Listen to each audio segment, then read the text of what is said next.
সবই মনে হয় বৃথা, জানো। জীবনে কোথাও গিয়ে মনে হয় একদিন তো যেতেই হবে। তো এত মায়া কিসের, কিসের জন্য এত কিছু বলো তো? সত্যি মানুষের জীবন বড়ই অদ্ভুত। Hello everyone, welcome back to new video. প্রথমেই ক্ষমা চাইছি, আমার গলার ভয়েস প্রচণ্ড খারাপ হয়ে আছে। তারপরেও ভাবলাম চলো তোমাদের সাথে একটুখানি গল্প না করলে যেহেতু ভালো লাগে না, একটি ব্লগ নিয়ে। রাত্রেবেলা বলতে এটা সন্ধ্যাবেলার ব্লগ। আমি সারাদিন কোনো কিছু ভিডিও শ্যুট করতেই পারিনি ওই দিন, তাই আমরা সন্ধ্যাবেলা থেকে দেখো নেমে পড়েছি আয়োজন করতে আমাদের আজকে স্পেশাল রাতের খাবার বানাবো বলে। এতক্ষণ কিন্তু আমরা মৃত্যুর খবরটা পাইনি। সত্যি কথা বলতে মানুষের জীবনের কোনো ঠিক নেই, আজ আছে তো কাল নেই, তাই না বলো? এত মায়া, এত ভালোবাসা, এত মানে সংসারের টান, জগতের টান সব ছেড়ে কিন্তু একদিন যেতেই হবে। এই মুহূর্ত পর্যন্ত আমরা জানতাম না যে এত কিছু ঘটবে, ঠিক আছে? তো বাই দ্য ওয়ে আজকে আমরা কিন্তু রাতের ডিনারে বানাচ্ছিলাম এগ রোল। হঠাৎ করেই আমার পরিবারের একজন, মানে আমার ইউটিউব পরিবারের একজন বন্ধু আমাকে কমেন্ট করে, দিদি ভাই আমাকে একটুখানি ভিডিও দিতে পারবে, সেটা হচ্ছে এগ রোলের বানানোর। তো শুনে বিশ্বাস করবে না, মনে হলো গোটা পৃথিবীর আনন্দ আমি খুঁজে পেয়েছি, জানো। সেই সঙ্গে সঙ্গে তোমার দাদাভাই গেল বাজারে, গিয়ে দেখো শসা, তারপরে হচ্ছে ওদিন হাটবারও ছিল, বৃহস্পতিবার আর কি। শসা, গাজর, সস, ময়দা, ডিম, ডিম না সরি ডিমটা তো আমি দেখতেই পেলে পাড়ার দোকানদার মানে দোকান থেকে নিয়ে আসলাম। তো এই সমস্ত কিছু এনেই কিন্তু অ্যারেঞ্জমেন্ট করতে বসে গেছি।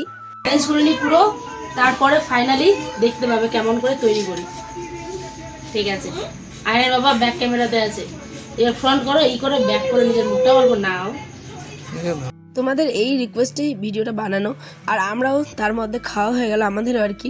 তো যাই হোক, তোমরা চাইলে অবশ্যই এরম ভিডিও দেখতে চাইলে আমাকে কমেন্টে জানাবে, আমি চেষ্টা করবো আবার নেক্সট টাইম দিতে। এদিকে আমার ছেলে, আমার হাজব্যান্ড সবাই মিলে দেখো মানে গাজর, শসা সমস্ত কিছু কুচোতে বসে গেছে। আমি একটুখানি বসলাম তাদের হেল্প করব বলে। বড়মশাই বাড়িতে থাকলে কিন্তু আমার অভাব হয় না কাজের, সেই একটুখানি আমাকে হেল্প করে দেয়। এগুলো কুচোনো কমপ্লিট, তারপরেই যখন আমরা এগরোলের জন্য ময়দা মাখাও তো হয়ে গেছি, তারপরে যখন আটাটা এবার মেখে মানে রুটি বানাবো, ঠিক তখনই গোটা গ্রাম থেকে এত পরিমাণে সবাই লোক ধরোধরি, কান্নাকাটি, মানে সব কিছু মনে হচ্ছে স্তব্ধ হয়ে গেল। সব কিছু ফেলে আমরা সকলে মিলে দৌড়ে গেলাম, জানো। গিয়ে শুনি আমাদের এখানে একজনের মানে নাতি হবে, একটা দাদা ভাই আর কি, ইয়ং একটা বাচ্চা আছে, বউ আছে, তারপরেও তার অ্যাক্সিডেন্ট হয়েছে। কিভাবে হয়েছে? এই যে এখন ট্রাক্টরগুলো মাটি চালাচ্ছে আমাদের গ্রামের সাইডে, দেখবে প্রচণ্ড মাটি বয়, ঠিক আছে? সেই ট্রাক্টরগুলোর সাথে স্কুটির পুরো ধাক্কা, সঙ্গে সঙ্গে কিন্তু ডেড। হসপিটালে নিয়ে গেছে, কোনো কিচ্ছু হয়নি, নিয়ে যেতে যেতে একদম স্পট ডেড। সদ্য সদ্য বিয়ে করেছে, একটা বাচ্চাও হয়েছে। তাহলে ভাবতে পারছো তার ফ্যামিলি, তার বউয়ের উপর তার বাবা মার মানে কতটা মানসিক চাপ। সত্যি কথা বলতে এইগুলো আল্লাহ না করে কারো কাছে হোক, কারো সন্তান যাতে কারো কাছ থেকে মানে না যায়, জানো। এই কষ্টটা সব থেকে জীবনের বড় কষ্ট, জানো। তো যাই হোক, একটু ইমোশনাল হয়ে গেলাম। তো এখানে কি করবে বলো, যার যে বাহানায় মৃত্যু আছে সেটা তো হবেই। তো অনেক কিছু মানে বলবো সহ্য করেছিলাম।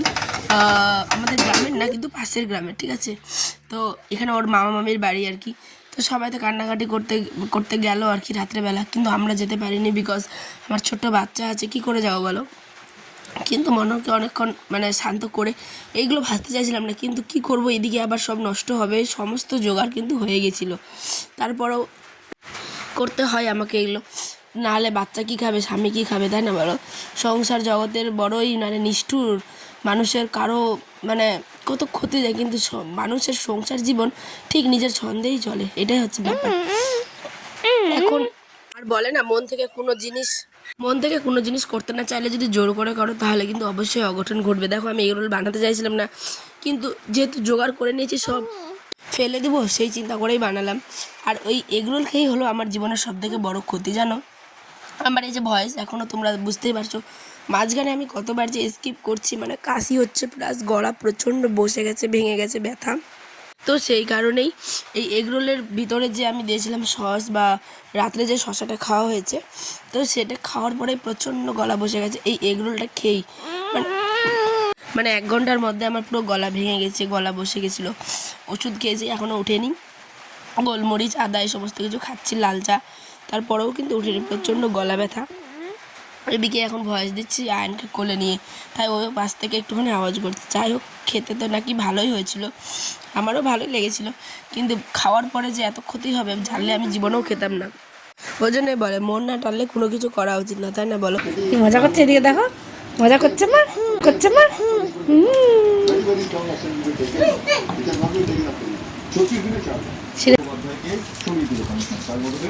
রানের আব্বা খেয়ে তোমাদের কি বলে শোনো, ওনার তো খুব পছন্দ হয়েছে ব্যাপারটা। হয়েছে? দোকানের থেকে কি ভালো হয়েছে সত্যি বলবি? অনেকটা ঠিক আছে। দেখো গাইস, ওয়াও, আমার ছেলে পুরো রোল ফোল খুলে দিয়েছে। খাও খাও, যেমন ভালো লাগে খাও, ঠিক আছে। জীবন কারোর জন্য থেমে থাকে না, নিজের ছন্দে জীবন অতিবাহিত হয়। যাই হোক, চলো, এগ রোলটা ভালো হয়েছিল, সবাই বলছিল। যাই হোক, এখন ওরা খাওয়া দাওয়া করুক, আমি জাস্ট একটা খাবো। এখন বাজে রাত্রি 9টার মতো। তো ব্লগটা এখানেই শেষ করছি, টাটা। সকলে ভালো থেকো, সুস্থ থেকো, ভালো লাগলে অবশ্যই চ্যানেল সাবস্ক্রাইব করো। আল্লাহ হাফেজ।